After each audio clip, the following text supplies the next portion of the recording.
Good afternoon, everyone. I just wanted to give you all some reflection about my cancer researcher interview.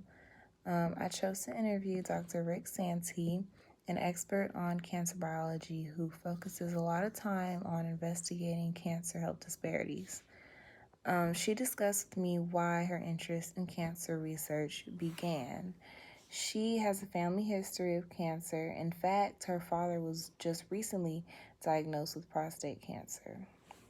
I also have a family history of cancer from my grandmother passed away due to breast cancer when I was really young, and my other grandmother on my father's side is battling breast cancer right now.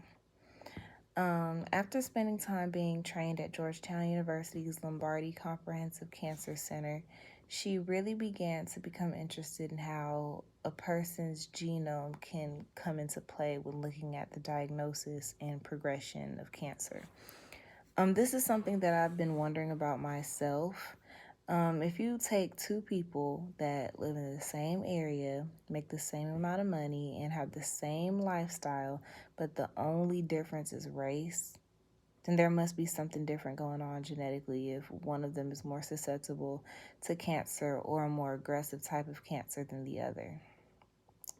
Dr. Rick saw a similar situation in Washington, D.C. She saw that even if you were affluent, your chances of being a cancer survivor were worse than that of a white individual if you were black. She also touched on how important community engaged research is to her during the interview. Throughout this course, I have learned of the advantages and the disadvantages of community engaged research. When I was looking up the disadvantages, the same thing kept coming up, and that was that community engaged research takes a long time.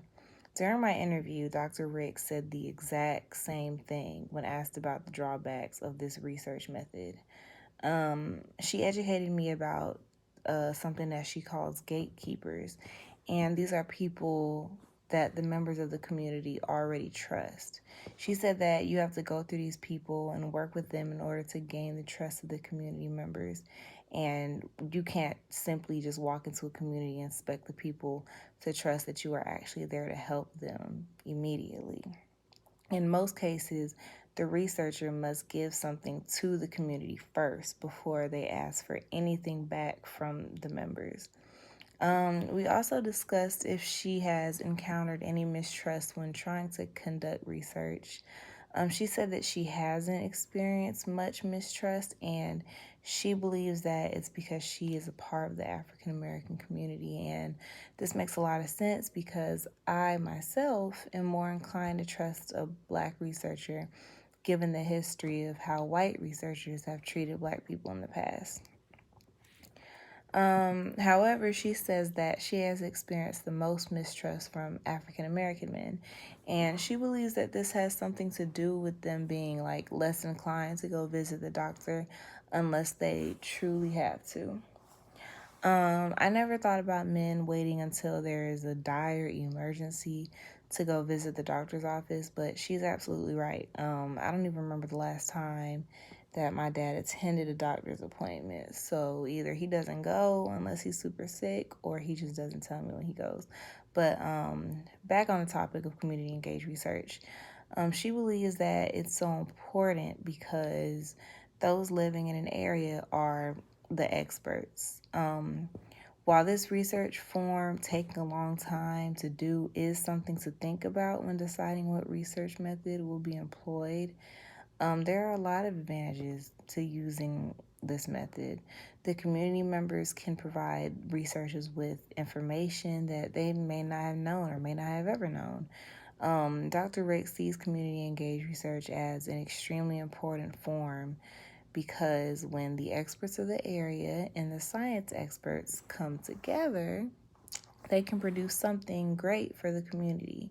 So both sides have something that the other side doesn't. When a researcher involves community members, it would be much more easy to find out what the exact needs of that community are. So instead of focusing on something that may not even be important to the community members, having someone there representing the people of that area or that community can help keep the researchers focused on what is truly relevant to the population. When I was first exposed to translational and community engaged research, I was not sure which form or technique was more effective, but after the interview and all the research that I've done throughout the course, I'm convinced that community engaged research is the most effective kind when it comes to impacting an entire group of individuals.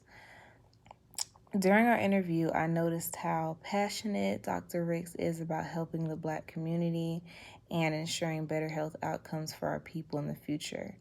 In fact, her class has inspired me to try and participate in more health disparities research when I am in medical school. Her course has overall made me more aware of the many issues that a lot of people face when trying to maintain their health, and it has made me more passionate about being a part of the solution by joining organizations that have a mission to help alleviate these disparities. While some of the statistics that I've come across in this course have been scary and disheartening, I believe that it's so critical to be aware of them. And researchers like Dr. Riggs are so important in making these statistics disappear.